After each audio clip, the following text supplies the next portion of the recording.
Open floors మరియు premium simplex houses రెండు కలిసిన ఒకే ఒక DTCB మరియు రేరా ప్రాజెక్ట్ ఈశాన్య ఇన్ఫ్రా వారి SGR heights at Shad Nagar town 1200 SFTలో ఇల్లు కూడా కట్టేస్తున్నారు. 70% bank loan available. Contract number 8297044545. అంటే ఆ రోజు ప్రీ రిలీజ్ ఈవెంట్లో మీరు మాట్లాడిన మాటలు, అరే వీడి హీరోనా, అరే ఈడు కర్ర, ఈడేంటి మస్తు కర్రగా ఉన్నాడు, ఈడు హీరో అంటే ఈడు హీరో ముఖం కాదు, బొక్క, ఈడు వేస్ట్ హీరో మెటీరియల్ కాదు, నేను ఇలానే పుట్టా, ఇలానే ఉంటా.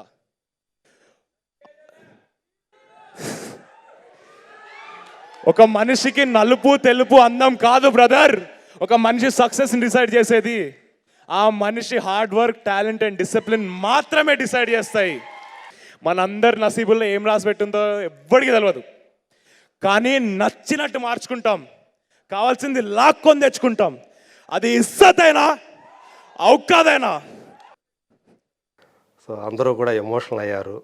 సో చాలామంది కనెక్ట్ అయ్యారు కూడా. ఎందుకంటే మన మనిషి యొక్క రంగు చూసి లేదా లుక్స్ చూసి ఇవాళ ఒక అంచనాకు వచ్చేసే జడ్జి చేసేటువంటి సొసైటీలో ఉన్నాం మనం. సో ఆ ట్రోల్స్, దానికి సంబంధించిన ట్రోల్స్ ఇవన్నీ కూడా. సో మనం చూసుకుంటే స్టార్స్లో చాలామంది నలుపు రంగుతో ఉన్న వాళ్ళు ఉంటారు. రజనీకాంత్ దగ్గర చూసుకుంటే చాలా మంది. సో దానికి రంగుకి స్టార్డమ్కి సంబంధం లేదు. సో కానీ మీరు అంత అంటే దాని గురించి ప్రస్తావించడం, సో నేను ఇలాగే పుట్టాను, నేను ఇలాగే ఉంటాను అవును సార్ అని అంటే అంతగా మీరు ఆ ఎమోషనల్ అవ్వటానికి ఆ రోజు రీజన్ ఏంటి సార్? మొదటిగా నేను నమ్మింది ఏంటి అంటే, నేను ఎప్పుడు బిలీవ్ చేసింది ఏంటంటే, ఒక మనిషి అందం కానీ తన అంటే లుక్స్ కానీ నలుపు తెలుపు ఏదైనా అవ్వచ్చు, ఒక మనిషి సక్సెస్ని కానీ తను ఆ మనిషి ఎలాంటి వాడో అది డిసైడ్ చేయదు. నంబర్ 1 అది. అండ్ ఇదే ఇష్యూ నేను మన కంట్రీలో అవ్వచ్చు, ఎక్కడైనా అవ్వచ్చు, చాలామంది ఫేస్ చేస్తుంటారు. ఇప్పుడు కొంతమంది ఇంట్లో అరే ఆడేంటి అంత కర్రగా ఉన్నాడంటే రిలేటివ్స్ వస్తారు, ఏంటి వీడు ఇంత నల్లగా తయారయ్యాడు, అది ఇది అంటే అలా చాలామంది ఫేస్ చేస్తుంటారు. చాలామంది బాధపడుతూ ఉంటారు, వాళ్ళు చెప్పుకోలేరు. సో నాకు ఏమనిపించింది అంటే, ఈ ఇష్యూ నా ఒక్కడిదే కాదు, ఇది చాలామంది ఫేస్ చేసిన ఇష్యూ. సో నాకు ఒక ప్లాట్ఫామ్ వచ్చింది. ఆ ప్రీ రిలీజ్ స్టేజ్ పైన సిద్ధు జొన్నలగడ్డ గారు, విశ్వక్సేన్ గారు, అడివిశేష్ గారు, ఇంకా చాలామంది పెద్దలు ఉన్నారు. అండ్ అది చూస్తారని నేను అంటే ఆ ప్రోగ్రామ్ని కానీ ఆ వీడియోని కానీ నేను మాట్లాడితే చాలామంది చూస్తారని నమ్మాను. సో దాని గురించి నేను మాట్లాడదలుచుకుంది దాని గురించి, అంటే అది ఆ వర్డ్ అనేది స్ప్రెడ్ అవుతుందని. అదే అంటే మీ మీద కూడా అలాంటి ట్రోల్స్ బాగా వచ్చాయని? అవును సార్. అంటే నేను ట్రోల్స్ అని చెప్పలేను, కానీ చాలా చదివాను, చాలా చూశాను, చాలామంది నా వెనకాల మాట్లాడడం కానీ నా డైరెక్ట్గా నాతో మాట్లాడడం కానీ చూశాను. సో నాకు అందుకే అంటే నా ఒక్కడికి మాత్రమే అంకితం కాదు అది, చూసే చాలామందికి కూడా అంకితం. ఇప్పుడు రేపు పొద్దున్న ఇంకెవరినైనా కూడా అంటే ఇప్పుడు వాళ్ళ ఇంట్లో కానీ లేకపోతే ఎవరినైనా అంటే అరే వీడేంటి ఎంత కర్రగా ఉన్నాడు ఆ మాట రాకుండా ఉండాలి అంటే నా వంతు నేను ఎంత చేయగలుగుతానో చేద్దామని ఆ కోరికతో మాట్లాడాను. అండ్ డెఫినెట్లీ నేను కూడా ఇంకోటి ఏంటి చెప్పదలుచుకున్నానంటే, నాది నేను ఇలానే ఉంటాను, నేను ఇలానే పుట్టాను, నేను అద్దంలో నా మొహం చూసుకున్నప్పుడు నేను చాలా హ్యాపీగా ఉంటాను.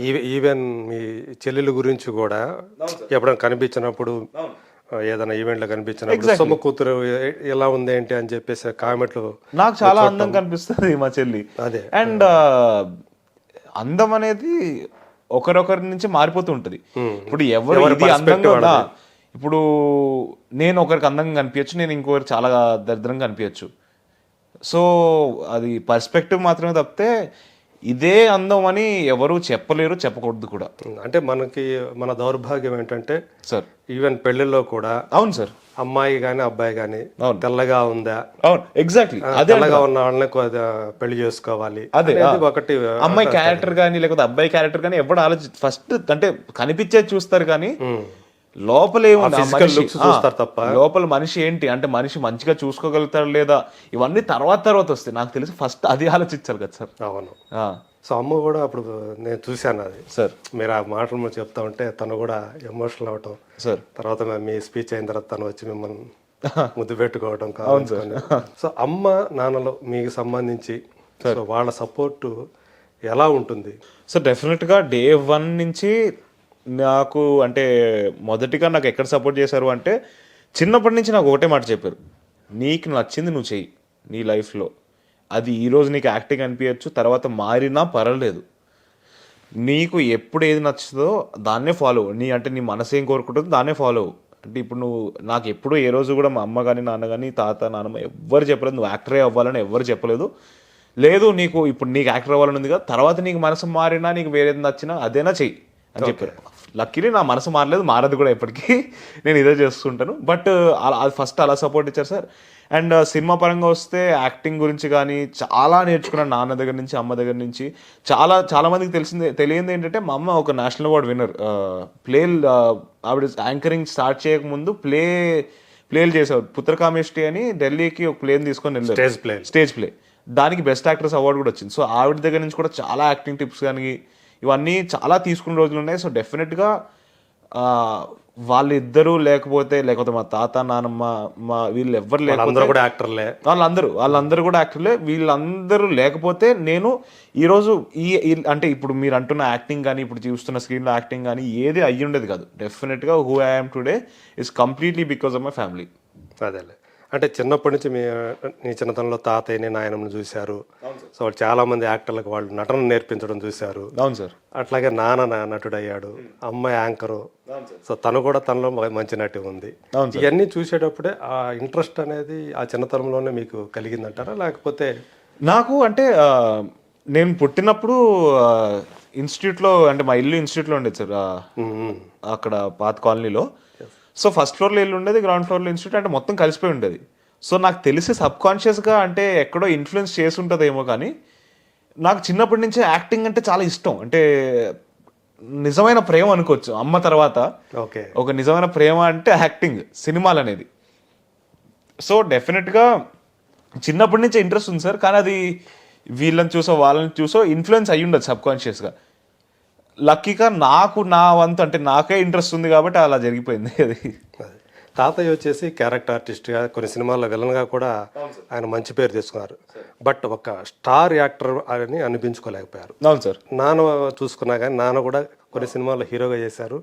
తర్వాత తను కూడా క్యారెక్టర్ ఆర్టిస్ట్గా స్థిరపడ్డారు. అవును సార్. సో వాళ్ళిద్దరిని పోల్చుకుంటే మీకంటూ ఒక గోల్ ఏర్పరచుకున్నారా? ఏదైనా ఒక యాక్టరో లేకపోతే ఒక హీరోగానో అవును సార్ నేను రాణించాలి, పేరు సంపాదించుకోవాలి అలాంటిది ఏదైనా ఉందా? అంటే వాళ్ళు సాధించలేనిది ఏదైనా సాధించాలి అన్నట్లుగా. నంబర్ 1 ఏంటంటే సార్, వాళ్ళు చాలా సాధించారు. డెఫినెట్గా వాళ్ళ పరిధుల్లో కానీ వాళ్ళకు ఉండే సిచ్యువేషన్స్ పరంగా వాళ్ళు చాలా అంటే చాలా సాధించారు. చాలా గొప్ప పేర్లు తెచ్చుకున్నారు ఇద్దరు, అండ్ అమ్మ కూడా అలాగే.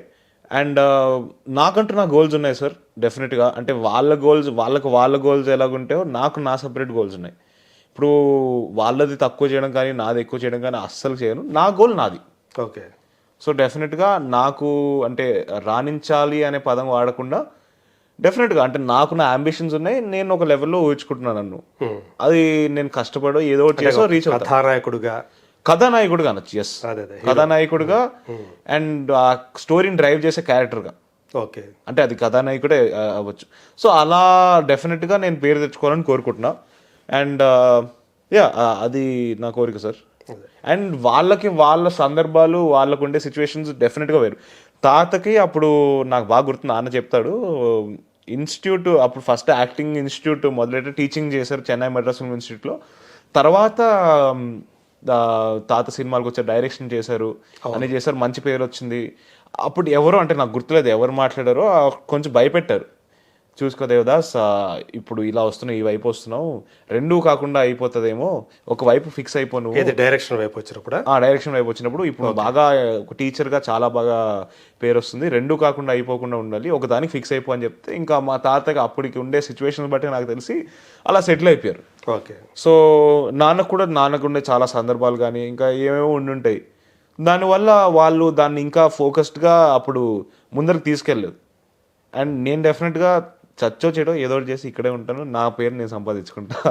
పదాలు తెలియని పెదవులకు అమృత వాక్యం అమ్మ. సంతానలేమి సమస్యతో బాధపడుతున్న ప్రతి స్త్రీమూర్తి బాధను మేము అర్థం చేసుకోగలం. Fertinine world best embryology lab మరియు జిల్ట్రిక్స్ అలారం సిస్టాన్ని మొట్టమొదటిసారిగా ఏపీ మరియు తెలంగాణలో ఈ నెల 9న ప్రముఖ సినీ నటి స్నేహ, స్పెయిన్ దేశానికి చెందిన international senior embryologist Javier Herrera గారు ప్రారంభించారు. ఈ శుభతరుణంలో రక్త పరీక్షలు, AMH test, RBS, semen analysis, ultrasound scan, follicle scan ఈ నెల 31 వరకు ఉచితంగా అందిస్తుంది. 49 అంటే సంతానం, 49 అంటే సంతోషం.